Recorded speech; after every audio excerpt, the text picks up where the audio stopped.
Bom dia, graça e paz de Jesus Cristo. Nós estamos aqui nesta manhã, mais uma manhã, para estarmos estudando e falando da palavra de Deus. Hoje com o tema A Universalidade da Obra de Cristo. E eu queria dizer para você que convide aí seus amigos, convide aí a sua turma, porque é importante a gente estar aí divulgando o máximo possível dessa nossa EBD de hoje. É uma lição assim, que por si só o texto já traria outra revista para a gente estudar, sabe? Mas, conforme a gente já sabe, a gente vai direcionando o estudo e depois a gente vai então abrindo aí o negócio aí, tá? Já compartilha aí a lição, já compartilha aí a, a publicação, o vídeo, para a gente poder, então, dar início aí, tá bom? Compartilha aí. Quero já mandar um abraço e um beijo aí para toda a nossa igreja. A gente está com muita saudade de vocês. De vez em quando a gente encontra um. Nós estamos orando pelas famílias enlutadas. Que Deus abençoe vocês, conforte vocês. E uma das questões que a gente vai ver aqui hoje é exatamente o que Cristo pode trazer para nós em momentos de dificuldade. Bom dia, Rose. Bom dia, Isadora, se ela estiver aí junto contigo. Lauriana, bom dia. Bom dia, Larissa. Bom dia, André. A família toda. Que Deus abençoe vocês, tá? Muito bom a gente estar iniciando isso aqui. É muito bom a gente poder compartilhar junto a palavra de Deus, né? Já temos aí bastante gente, 13 pessoas. Hoje nós estamos aqui nesse formato um pouco diferente, que é o formato onde nós estamos trabalhando para melhor fazer as coisas, tá? Então, nós vamos dar início. Já tem 14 pessoas. Aqui, pelo menos me mostra, deve ter muito mais, né? Mas a gente, então, vai trabalhando junto aí, a gente vai conversando junto, tá bom? Eu quero pedir para você uma coisa. Hoje nós vamos fazer o seguinte, nós vamos orar e agradecer a Deus por esse dia. Um dia tão bonito, tão especial, tão agradável de estarmos aqui juntos. É muito bom estar aqui com você, é muito bom estar aqui partilhando com você esse momento. Eu estou aqui convidando as pessoas aqui, estou aqui falando com as pessoas, convidando para esse momento. E isso é muito bom, porque apesar da nossa distância física, a gente pode estar perto aí, compartilhando a palavra de Deus, falando da palavra de Deus e dizendo para Deus o quanto Ele é importante para a gente. E também você. Você é muito importante para todos nós. Rones, bom dia. Grande Getulinho. Getulinho, um abraço, Getulinho. Então, irmã Nilza, bom dia, irmã Nilza. Bom dia, Claudete. Tudo bem, Claudete? Que bom que você está aqui com a gente. Vamos então orar, irmãos? Vamos orar e louvar ao Senhor através da oração, agradecendo a Ele por esse momento. E a lição de hoje é espetacular. Não é à toa que o pastor Isaltino era alguém muito capaz, né? Eu conheci o pastor Isaltino, tive na igreja dele, e ele era uma pessoa muito inteligente, muito capaz, muito correta, era um homem fantástico. Então vamos orar? Fala, Júnior. Bom dia, Júnior. Estou falando do pastor Isaltino, você entra aí. Abraço, Júnior Coelho, amigo, grande amigo lá do Amapá, um fabuloso homem de Deus. Deus abençoe, Júnior. Que bom que você está aí com a gente. Lídia Serrano também. Graça e paz para todo mundo. Vamos orar? Nosso Deus e Pai, muito obrigado a Deus por essa manhã. Muito obrigado, Senhor, por esse encontro que o Senhor tem nos dado aqui. Que o Senhor possa estar nos abençoando nessa manhã e que nessa lição, ó Deus, que nós vamos aqui agora começar, que o Senhor possa estar dirigindo todas as coisas. Muito obrigado, Deus. Muito obrigado, porque o Senhor tem cuidado de nós durante todo esse tempo. Abençoe a vida das famílias, de cada pessoa que está aqui assistindo, ó Pai, da nossa igreja, das demais igrejas do Senhor espalhadas por todo o Brasil. Em nome de Jesus, amém. Bom, aquela perguntinha básica. Você está me escutando bem? Responde aí se você está me escutando bem, porque eu vou pedir aqui a Flávia que pegue o microfone para mim, fazendo um favor. Se não tiver bom, a gente vai conectar aqui via Bluetooth para poder o som ficar melhor. O som tá bom? Tá legal? É porque o som do microfone do celular, ele é muito abrangente. Então, às vezes, ele pega som que atrapalha a vocês ouvirem aí. Bom dia, tia Idete. Bom dia, Stephanie, Marciane, Carlos André. Que bom que vocês estão aqui com a gente. Só vê lá, Flávia, se conectou, por favor, no Bluetooth. Pra gente já dar seguimento aqui, tá? Vê se melhorar o som, vocês também falam. Se piorar, vocês falam que aí a gente desliga o Bluetooth, tá bom? Enquanto isso, por favor, abra sua Bíblia aí, no livro de Romanos, capítulo 2, e nós vamos ler apenas o versículo 12. De fato... Amanhã agora você vai voltar. Voltou. Voltou? Voltou. Gente, nós estamos aqui com alguns probleminhas técnicos aqui, porque hoje a internet está meio estranha. Eu já fiz algumas coisas aqui, mas a gente vai conseguir, a gente vai alcançar aí, tá? Volto a pedir aí, Flávio, para ver se o Bluetooth está conectado, por favor. Porque a gente está com alguns probleminhas técnicos aqui. Tá conectado, Flávio? Tá? E aí, o som melhorou ou piorou? Me diz aí, por favor. Como é que você está vendo o som aí? Se está melhor, se está pior. Diz aí para mim, tá? Tá? Bom, gente. Vou refalar aqui sobre a questão do conteúdo que a gente vai ver hoje. O conteúdo que a gente vai ver hoje, ele fala a seguinte coisa. Nós vamos fazer uma introdução, uma breve introdução aqui, tá?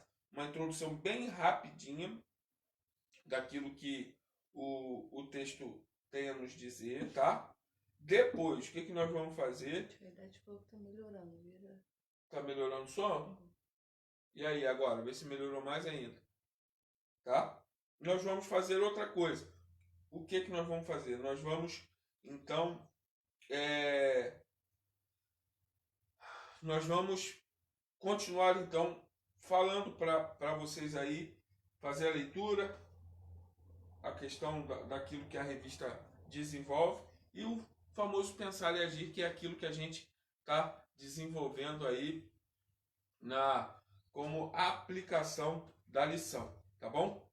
Beleza, então? Combinado? Então já vou passar para o próximo aqui. E eu quero já fazer a introdução para você, antes de ler o texto, pelo seguinte coisa.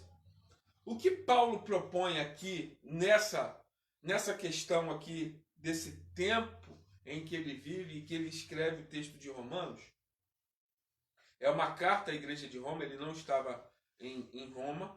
Então ele propõe aqui que as relações, que as conexões, que aquilo que nós temos enquanto a nossa vida, as nossas atitudes, isso vai provocar, isso vai fazer com que nós possamos alcançar o maior número de pessoas. É nesse texto onde Paulo diz que Deus não faz acepção de pessoas.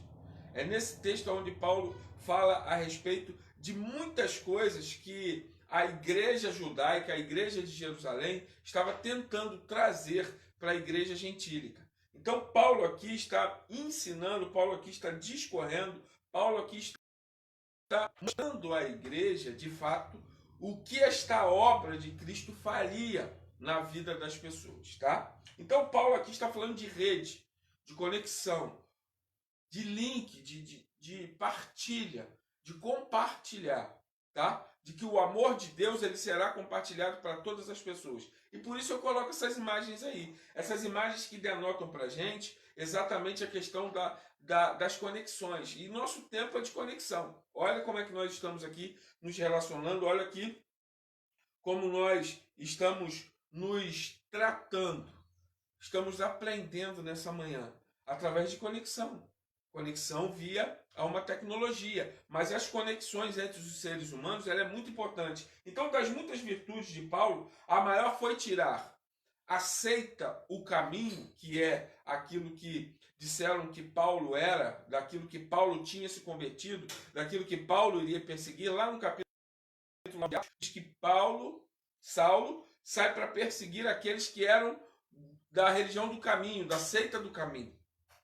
Olha que interessante. Então Paulo tira essa seita do caminho da situação de uma seita judaica e transforma essa seita anteriormente tratada do judaísmo chamado caminho em algo mais naquilo que a gente conhece hoje, nesse cristianismo que a gente conhece hoje. No cristianismo onde Cristo é o centro de todas as coisas. Então, essa religião, se é que eu posso chamar assim, essa denominação melhor daquilo que Paulo ensinava, que era a seita do caminho, ela passa então a ser conhecida não somente agora no território ali, porque Jesus diz lá no capítulo 1 de Atos que o evangelho ele não poderia ficar em Jerusalém, ele teria que ir para Samaria, ele teria que ir para a Judéia, ele teria que ir para os confins da terra. E Paulo então é usado para levar o evangelho aos confins da terra até então conhecidos. Existem algumas teorias dizendo que Paulo conseguiu chegar à Espanha, porque ele diz que vai lá. Mas outras correntes dizem que não, ele não conseguiu chegar à Espanha. Tá? Então, realmente Paulo leva o evangelho a lugares antes nunca idos. Tá certo? Então agora a gente vai abrir aí, eu peço que você abra sua Bíblia, no livro de Romanos, capítulo 2, nós vamos ler o versículo, apenas agora o versículo 12. Mas não feche sua Bíblia, porque nós vamos aí falar de muitos outros textos daí, tá? Bom dia, Rogério. Bom dia, Leia. Bom dia, Mara. Graça e paz de Jesus Cristo. Que Deus abençoe a manhã de vocês, tá bom? É muito importante nós estarmos aqui nessa manhã. Abriu a sua Bíblia? Olha, gente, aqui nos bastidores você tem que ver como é que tá o negócio. Aqui nos bastidores aqui. Se eu mostrar para vocês aqui como é que tá, vai dar até fome em vocês. Tá certo? Manda coraçãozinho aí, porque aí o Facebook entende que esse vídeo é importante e compartilha com mais gente sozinho. Manda coração, tá? Como diz o pastor, manda coração aí. Manda coração aí, Flávio, manda coração. Tá certo? Vamos ler então, Romanos 2, versículo 12, diz assim, olha, porque todos que pecaram sem lei também perecerão sem lei, e todos que pecaram na lei serão julgados pela lei. Paulo começa aí no capítulo 1, no versículo 18, a falar sobre a questão da vida e da adoração humana. É um texto que eu gosto muito, e já conversando com outros pastores, e pastores com uma linha um pouco diferente da minha, eles disseram algumas coisas que o texto não diz. Tá? E o texto diz principalmente a respeito da idolatria, o que a idolatria provoca no coração do homem. Só que eu quero que você pense na idolatria não somente naquilo que nós temos visto a partir de toda a história da humanidade, a respeito de imagens, a respeito de coisas, mas nós temos uma idolatria nesse tempo muito grande, que é a idolatria de si mesmo. Tá? Então Paulo já está falando disso aqui. Paulo já está mostrando isso aqui. Mas como não é a proposta da lição hoje, deixa isso para outro dia, tá bom? Então, eu já quero começar aqui com você dizendo o seguinte. Por que Paulo trabalha a ideia, inicialmente, que a seita do caminho era uma seita judaica? Bom, porque alguns defendiam que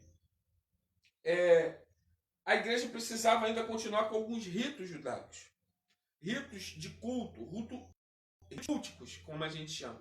Ritos onde a adoração do culto precisava acontecer como acontecia na religião judaica. Tá? Então, diante disso, o Paulo defende isso severamente. Segunda coisa, a circuncisão. Eles entendiam que os novos convertidos precisavam se circuncidar. Isso está escrito lá em Atos. Tá? Então, Paulo debate isso muito fortemente, e Paulo chega a dizer no livro de Gálatas que quem se circuncida na carne nega a morte de Cristo. Para você ver como isso era sério para Paulo. Tá? Então, a circuncisão, eles queriam que as pessoas se circuncidassem e obedecessem às leis do judaísmo. Tá? Então, inicialmente, eles queriam que essa nova vida com Deus fosse baseada nessas coisas aqui, tá? E aí o pastor Isaltino ele faz um comentário. O caminho era uma seita judaica e quem deveria guardar o judaísmo, tá?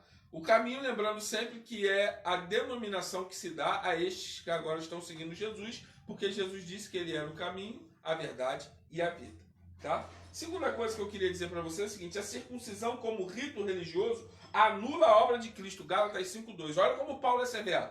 Olha como Paulo é pesado na sua fala. Ou cristão ou judeu. Nós não podemos ser as duas coisas. Nós podemos até ser de descendência judaica. E o Júlio Cohen aí, que eu mencionei e eu fiquei feliz dele estar aqui, por exemplo, o sobrenome dele para o judaísmo é muito importante. Comenta aí, Júnior, se você quiser comentar aí a respeito do seu nome.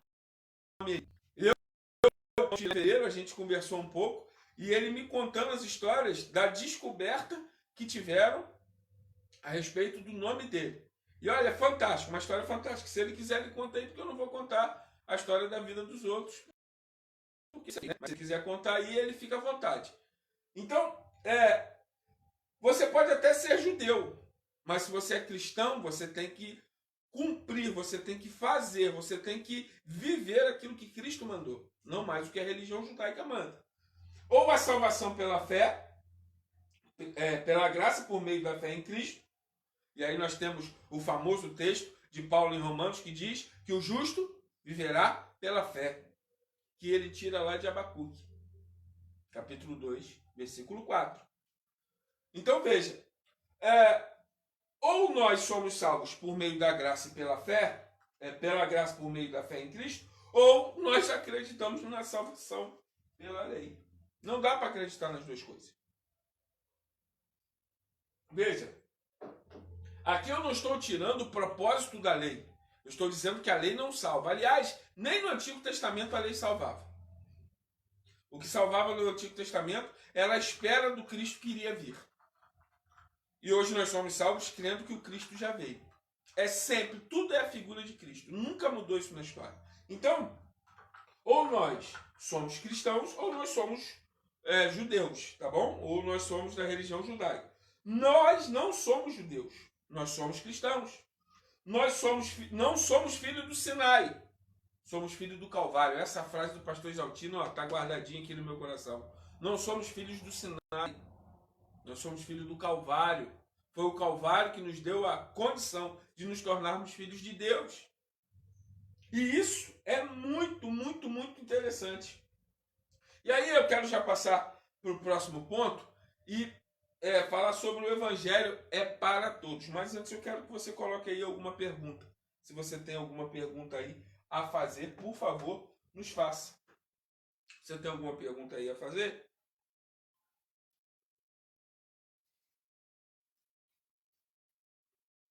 Enquanto eu bebo água, que a garganta já está querendo tossir. Alguém tem alguma pergunta aí?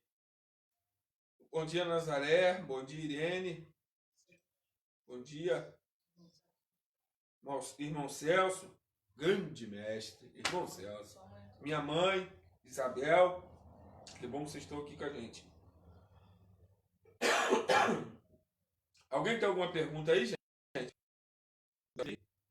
Não? Então eu vou continuar. Eu continuo. Se você tiver uma pergunta, você escreve aí que eu paro e volto, tá bom? Então veja, o Evangelho é para todos. Aqui, no texto, Paulo diz que existem judeus e existem gregos.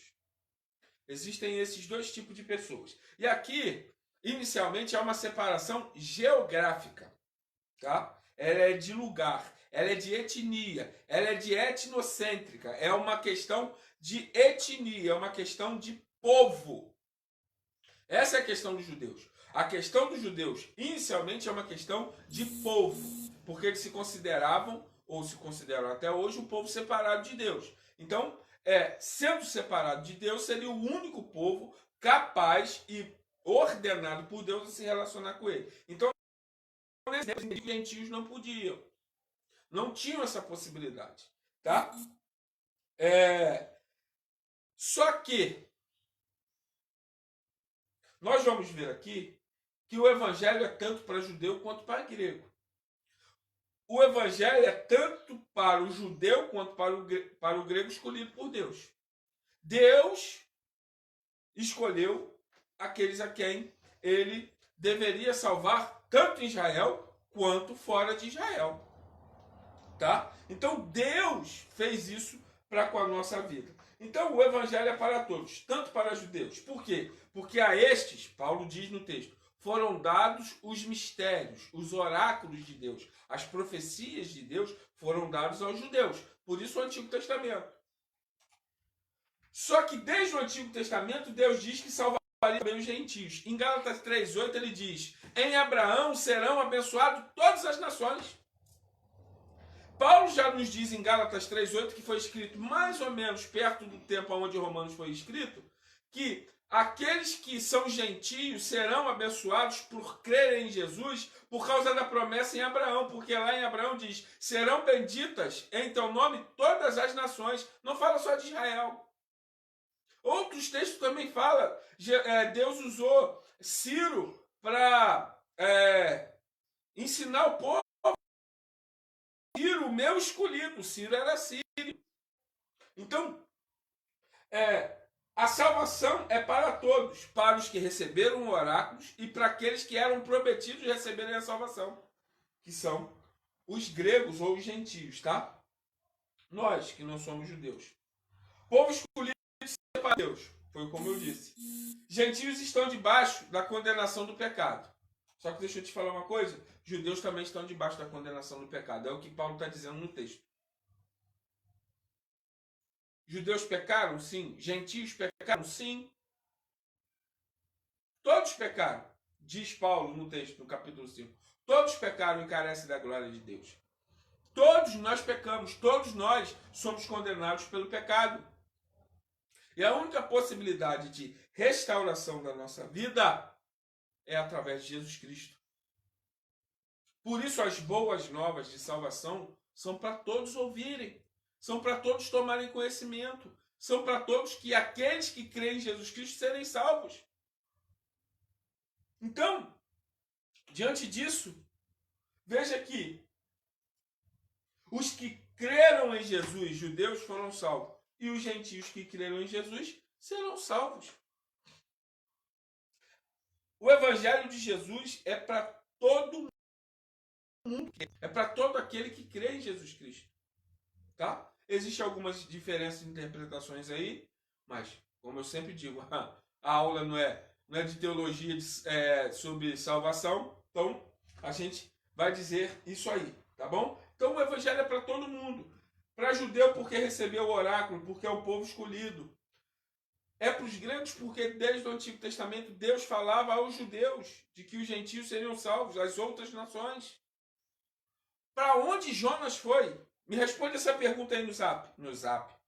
Aí na live. Para onde Jonas foi? Para onde Deus mandou Jonas ir? Que foi engolido pelo grande peixe, que algumas pessoas dizem que é baleia. Jonas foi engolido pelo grande peixe e foi vomitado aonde? Escreve aí, por favor. Estou aguardando aí você escrever. Aonde Jonas foi vomitado? Etiidete. Lógico que tinha que ser Etiidete. Em Nínive. Nínive é uma cidade judaica? Não. É uma cidade assíria. Deus promoveu a salvação, diz o texto, de toda a Nínive, através da pregação de Jonas. Fala, Jefinho, bom dia, meu amigo. Então veja, a preocupação da salvação de todos de Deus, em Deus, vem desde o Antigo Testamento. Deus nunca negou esse projeto. Aliás, Deus só tem um projeto. Outro dia eu conversava com um pastor Paraíso, um cara capaz demais. E a gente, conversando então, a gente pôde trocar muita ideia. E ele é formado em História, me ensinou muita coisa. E uma das coisas que a gente diferenciava era exatamente isso. Sobre essa questão do povo escolhido, separado, ser só Israel. Então, mesmo com pessoas amadas, a gente discorda às vezes de algumas coisas. Então, a Bíblia me diz o contrário. Diz que o Evangelho, que a salvação é tanto para judeus quanto para gregos. Tá bom? Bom dia, Cida! Luciano Barreto, Nínive. É isso aí, ó. Manda um beijo para Alice. 16 horas eu quero vocês aí de novo, hein? Tá bom? Yasmin? Léo Valeriotti. Grande Léo. Bom dia, meu amigo. Traz um salgadinho aqui pra mim, cara. Poxa, esse salgadinho seu é muito bom, cara. Vamos continuar aí, ó. Carlos Eduardo Maneiros. Fala, Carlos. Salvação significa que recebemos vida eterna se tivermos uma relação pessoal com Deus. A Bíblia diz em João 17,3: e a vida eterna é esta, que te conheço a ti como único e verdadeiro, e em Jesus Cristo. Opa, aqui deu errado. Porque ele escreveu mal. O plano de Deus é salvar todas as pessoas. Mas infelizmente alguns não entendem isso. Verdade. Tá bom? Cássia, tudo bem? Vamos continuar então? A salvação é para todos que crerem em Jesus. Todos que crerem em Jesus Cristo serão salvos. Tá bom? E aí eu quero trazer algumas coisas que o pastor Isaltino comenta. Ele fala o seguinte coisa. No pensamento de Paulo, Deus é salvador de todos os homens. Guarde isso aí. E agora, no próximo ponto aí, você vai ver que vai dar uma confusãozinha aí, tá? Mas a gente já vai explicar isso aí. No pensamento de Paulo, Deus é salvador de todos os homens. 1 Timóteo 4,10. Isso é universalidade da obra de Cristo. Cristo deve ser conhecido por todos os homens. Deve ser pregado para todos os homens. E todos aqueles que crerem em Jesus Cristo serão salvos. Tá? Ele é salvador possível, e guarda essa palavra, possível, para todos os homens. Todos os que crerem podem ser salvos. A salvação de Jesus é possível para todos os homens. E por que eu estou enfatizando isso? Porque isso pode causar uma confusão. Isso pode causar uma interpretação errada. E inclusive tem um pastor aí famoso da nossa denominação que é universalista. Tá? Porque a universalidade é uma coisa e o universalismo é outra. Universalidade é a compreensão de que o evangelho é para todos. Universalismo é uma doutrina filosófica de implicações éticas e morais na questão da interpretação bíblica que nos leva a um entendimento errado daquilo que a Bíblia diz. Tá? Então, a questão central aqui é de que pregar é para todos os homens. Mas deixa eu te falar uma coisa, nem todos serão salvos. Isso a própria Bíblia diz também. A pregação é para todos, mas nem todos serão salvos. O contrário do que o universalismo fala. Tá? Então, salvação possível para todos os homens. E isso é a universalidade da obra de Jesus Cristo. O que o universalismo diz? Significa que todos os homens serão salvos. Eu errei aí na grafia. Serão salvos. Todos os homens, independente de crerem ou não, serão salvos. Da onde eles tiram essa ideia? Já vou chegar. Tá? Universalidade, salvação possível para todos os homens. Possível. Universalismo significa que todos os homens serão salvos. Continuando. Paulo deixou claro que não há salvação compulsória. O que seria salvação compulsória? Seria salvação religiosa. Tá?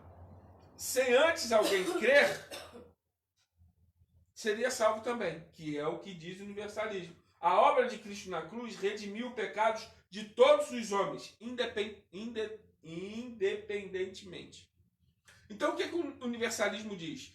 Que porque Cristo morreu por todo mundo, independente daqueles que creram ou não em Cristo para a salvação, serão salvos, porque Cristo morreu por todo mundo. Isso denota uma implicação ética e moral. Porque o universalismo, falando sobre a ética e a moral, ele vai dizer que não é aquilo que eu faço que vai me condenar, mas o que me salva é aquilo que Cristo fez na cruz. Veja que a mensagem é até bonita. Mas a implicação dela na vida do ser humano é errada. Cristo morreu na cruz? Morreu. Cristo morreu na cruz para salvar a humanidade? Morreu. Mas Cristo morreu na cruz para salvar aqueles que crerem nele, que serão os destinados à salvação, que Paulo vai tratar em outros textos.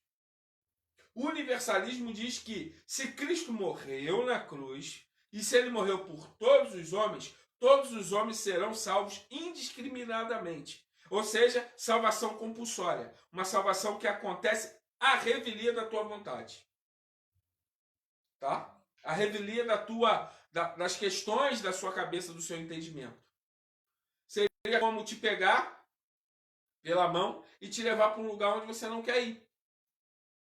Isso trata a palavra compulsória. Tá? A obra de Cristo na cruz redimiu o homem do pecado. Então, todo homem está salvo. Tá? Isso é universalismo. Continuando. E aí, o próprio texto vai nos dizer que não há salvação discriminada para todos. Capítulo 3 do livro de Romanos. Gente, o livro de Romanos é fabuloso. Lutero diz que se sumisse toda a escritura sagrada e só sobrasse o livro de Romanos, nós tínhamos como pregar o evangelho. De tão denso e importante que é o texto de Romanos. Tá?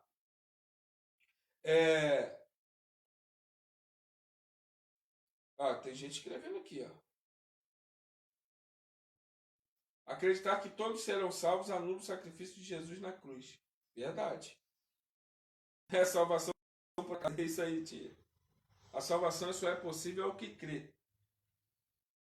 Pastor Paim escreveu: Jesus é o caminho, a verdade e a vida. Ninguém vem ao Pai senão por ele. Quem crê será salvo. Exatamente. Mas isso é o que a Bíblia diz. Mas devido às interpretações bíblicas, e por isso que nós precisamos estudar bastante e conhecer bastante, porque essa doutrina universalista, ela é muito agradável ao ouvido. Ela é muito boa ao ego humano. Então, não há salvação discriminada. Todos que crerem em Jesus serão salvos. Minha mãe, irmã Janete, tá escrevendo não. Minha mãe, eu sou responsável por crer, aceitar o sacrifício de Jesus e procurar viver segundo os seus ensinamentos. Tá vendo aí? Nós temos uma responsabilidade diante do convite. Tá? Nós temos uma responsabilidade. Continuando. Nós já estamos chegando no final e eu quero gastar um tempinho aqui, porque Paulo vai nos falar no texto de Romanos e nas demais cartas muito seriamente sobre os 3 pontos que a gente vai tratar aqui. Tá? A teologia paulina ela é muito rica e muito enfática diante daquilo que ela está falando. Tá? Leia Romanos. Mas leia Romanos com cuidado, porque é um texto que vai te provocar demais, mãe. Ele provoca a gente a refletir no bom sentido da palavra. Tá? Olha, para pensar e agir, tudo aquilo que a gente tentou passar para vocês aqui redunda nessas 3 verdades. E a de baixo é uma pergunta. Diz assim: a salvação é obra da graça. Meu irmão, Paulo vai dizer que, e Jesus também vai dizer que, Paulo vai dizer que se Jesus cumpriu a lei, nós agora vivemos pela graça de Jesus Cristo. Tá? Isso não significa que nós não precisamos cumprir leis, mas que a salvação em Cristo é somente pela graça. E ele vai dizer isso. A salvação é somente pela graça de Cristo. O poder da nossa salvação está sobre as mãos de Jesus Cristo, não sobre aquilo que eu faço. E aí minha mãe disse aqui, eu sou responsável por crer. Responsabilidade é uma coisa. Atitude meritória para conquistar isso não existe. Não é porque eu sou uma boa pessoa, não é porque eu sou um bom marido, um bom pai, um bom funcionário, um bom crente da igreja. Não é porque eu respeito as leis, não é porque eu ando corretamente que eu vou ser salvo por Jesus. Porque não é por aquilo que eu faço de bom. Não é porque eu entrego muita cesta básica, não é porque eu entrego muita roupa, não é porque eu dou comida ao carente, não é por nada daquilo que eu faço. A salvação em Jesus Cristo não é pelo que eu faço. É por aquilo que Cristo fez na cruz do Calvário. O que Cristo fez na cruz? Morreu por nós. A salvação é pelo ato gracioso e misericordioso de Jesus.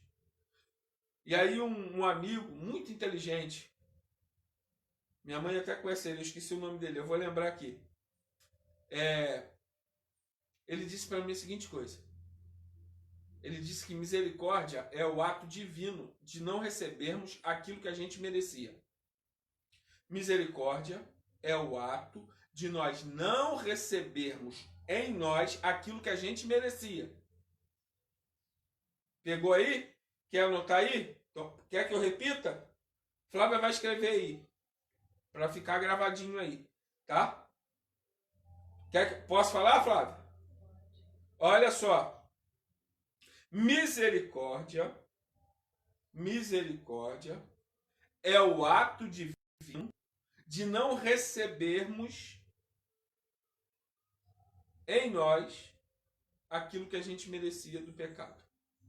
É Mazin que me ensinou isso. É um grande amigo, uma pessoa muito inteligente, cara muito capaz.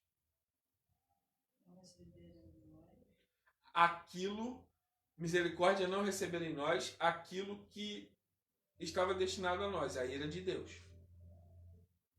Conseguiu me enxergar agora?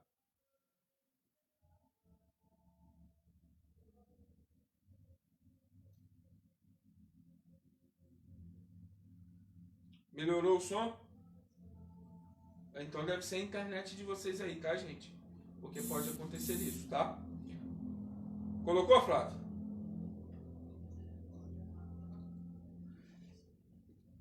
Agora, graça. Misericórdia é o ato divino de não nos derramar sobre nós a ira de Deus. O que é a graça? Misericórdia é não receber em nós. Graça é receber aquilo que não estava destinado. Graça é o favor imerecido de Deus a nós. Misericórdia é Deus não derramar a ira. Graça é Deus derramar a bondade. Então, essa é a diferença das duas coisas. Graça é o favor imerecido que Deus nos dá. E nós só somos salvos por esse favor imerecido que Deus derramou sobre nós. Essa é a grande verdade. Ô Dudu, bom dia, meu amigo. Tudo bem, cara? Rapaz, que bom você estar aqui.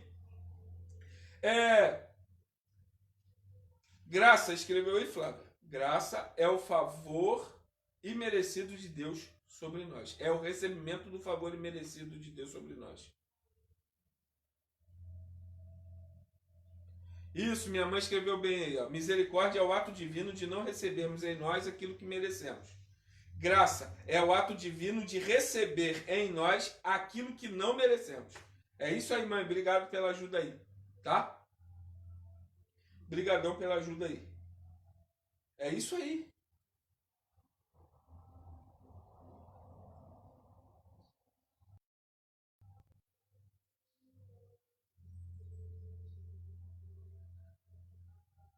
Tem algumas pessoas dizendo que o meu rosto está escuro. É porque eu vou chegando para frente que eu vou ficando nervoso, gente. Eu vou ficando empolgado, sabe? Aí a coisa vai piorando. Mas vê se melhorou, tá bom? A graça é o favor imerecido que Deus derramou sobre nós. Misericórdia é o ato divino de não recebermos em nós aquilo que merecemos. Graça é o favor divino de recebermos em nós aquilo que não merecemos. É um trocadilho aí que faz a gente pensar. Tá bom? Vamos lá continuar? Salvação é por meio da graça. Segunda coisa, só há salvação por meio de Cristo. Se é pela graça, só tem graça em Cristo. Não tem mérito, gente. Não adianta. Tem algumas pessoas que que até se chegam a Deus por aquilo que fez. Entendeu? Eu oro muito, eu faço muito, não é o que você faz. Nunca é o que eu faço. Sempre é o que Cristo fez. E isso é pesado para nós, ainda mais nesse tempo onde o homem está alcançando um grau de capacidade, de poder, de possibilidade muito grande. Então veja, essas questões podem nos levar às vezes a compreender errado. Porque se eu recebo como presente, eu não tenho mérito nenhum. Se eu recebo como um favor imerecido, eu não tenho qualquer tipo de possibilidade. Deu para pegar isso aí? Depois eu escrevo melhor isso aí, a gente vai melhorando isso aí, porque a gente vai falando, a gente vai se empolgando e às vezes a gente não consegue trabalhar os conceitos direito, tá? A salvação é obra da graça e a salvação é somente por Cristo. E Paulo diz, isso não vem de vós, para que ninguém se glorie. Tá? Beleza? E aí eu tenho uma pergunta, porque como eu sempre digo, eu amo perguntar. Faz parte da minha essência perguntar. E por isso as crianças são tão inteligentes, porque elas perguntam bastante. Tá? Tema central. Qual é o tema central da pregação da igreja? Vou repetir. Qual é o tema central da pregação da igreja? Bom dia, Jefferson. Beijo para você, meu amigo. Qual é o tema central da pregação da igreja? Escreve aí para mim. E olha, eu estou falando uma coisa, e olha que eu gosto de abordar muitos assuntos dentro de uma pregação. Mas qual é o tema central de uma pregação? Qual é o tema central da pregação da igreja? Qual é o tema central da igreja? Qual é? Diga aí para mim. Estou esperando aí. O tema central. Qual é o tema central? Vai dando coração aí, gente. Não deixe de dar coração aí, não. O tema central da pregação da igreja é Jesus Cristo, gente.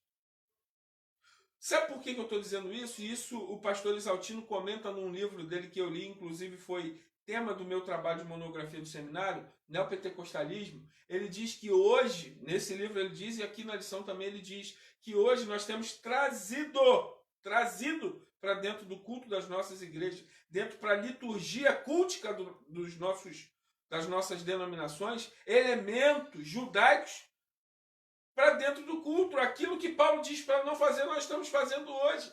Quantas igrejas têm usado castiçar de ouro, tenda, arca, kippá é aquele negocinho que o judeu bota na cabeça. Festas, comemoração de festas judaicas. Meus irmãos, as festas, veja, eu não estou dizendo para não ensinar sobre as festas. As festas judaicas mostram a obra de Cristo. O que eu estou dizendo é que nós não precisamos mais praticar estas festas. É isso que eu estou dizendo. Eu tenho debatido e contraposto isso há muito tempo. Por volta de 2009, 2008, 2009, eu preguei um sermão em Hebreus, capítulo 6, onde Paulo diz isso. Se é que foi Paulo que escreveu ali, mas eu acho que foi Paulo. Ele diz, não volte aos rudimentos da fé. Vamos para frente, isso é rudimento. Não praticar essas coisas é rudimento. Olha, eu falei isso em 2009, já tem 11 anos. Então, a Bíblia, ela vai nos ensinar de que somente Cristo é necessário. Somente Cristo. Uma das questões é solo Cristo, somente Cristo. Sola gratia, somente a graça. Sola fide, somente a fé.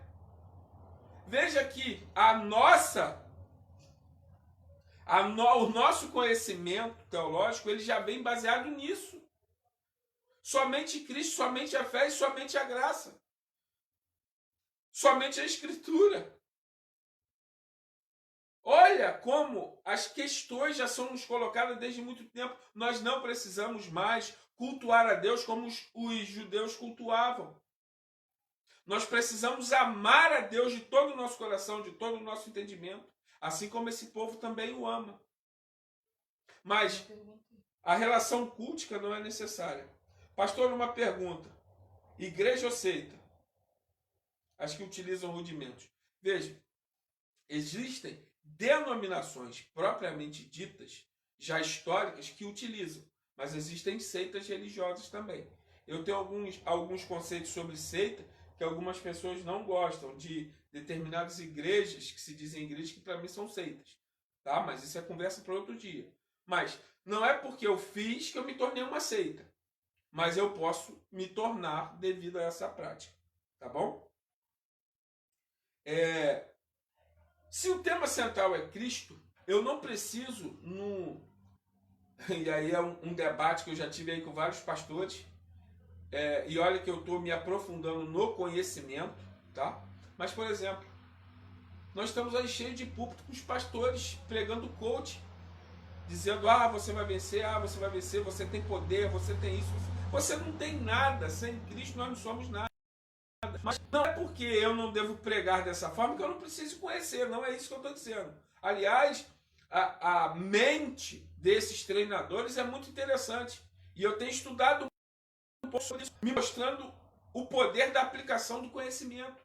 Mas eu não tenho que dizer que você é vencedor por aquilo que você tem.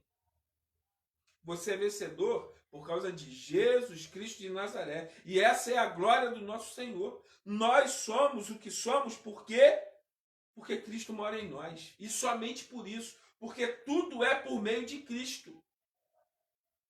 E a universalidade da obra de Cristo, recai sobre nós através da graça, através do amor, através da misericórdia de Deus sobre nós. Então, recapitulando, a salvação é pela graça, ou seja, ela não vem pela lei, ela não vem pelo mérito, ela não vem pelo que eu faço. A salvação é somente por meio de Cristo. Somente Cristo pode me salvar. Não existe ninguém que pode me salvar. Tá? E aí a gente cai aqui numa aula de seitas e heresias muito grande. Mas não é esse o caso de hoje, tá? A gente deixa isso para outro dia. Tá? Só há salvação por meio de Cristo. Não existe mais nada que pode me salvar a não ser Cristo. E qual é o tema central da pregação da igreja? Jesus Cristo. E eu não preciso pregar nada mais além de Jesus Cristo. Veja, eu não... É porque as pessoas às vezes, eu quero me explicar bem. Pregar somente a Jesus Cristo significa ter Jesus como centro da pregação. Mas as aplicações que eu posso fazer, aí são variáveis, tá? Eu posso te falar sobre vida emocional, posso. Em Jesus Cristo, lógico que eu posso. Tem um livro chamado O Maior Psicólogo que Já Existiu. É fantástico o livro. Mostra como Jesus já tratou psicologicamente as pessoas antes desse monte de teoria psicológica. É maravilhoso. Jesus, o maior pedagogo que já existiu. Leia também. Jesus. O nome do livro é A Pedagogia de Jesus. Você pode falar sobre dados sociológicos, conceitos filosóficos? Lógico que você pode, mas a centralidade da pregação é Jesus Cristo. Veja que a gente precisa conhecer um pouco de, por exemplo, filosofia para explicar o universalismo. Mas nós não aceitamos o universalismo na nossa vida. Nós cremos em Cristo Jesus e Jesus é suficiente. Então, gente, resumindo, somente Jesus. A obra de Jesus, a obra que Paulo faz em nome de Jesus, ensina-nos que é somente por Jesus.